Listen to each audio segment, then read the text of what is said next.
హంసలేఖ పంపలేక హింసపడ్డ ప్రేమకి ప్రేమలేఖ రాసుకున్న పెదవిరాని మాటతో రాధలాగా మూగబోయా పొన్న చెట్టు నీడలో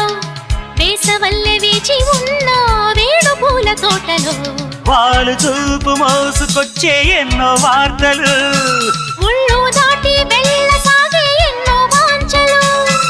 అంతేలే కథంతేలే అదంతేలే శుభలేఖ రాసుకున్న ఎదలో ఎప్పుడో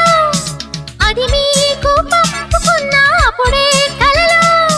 శారద మల్లెల పూలజల్లి వెన్నెల నవ్వులలో శ్రావణ సంధ్యలు రంగరిస్తా కన్నులతో శుభలేఖ రాసుకున్న ఎదలో ఎప్పుడో శుభలేఖ అందుకున్న కలయో నిజమో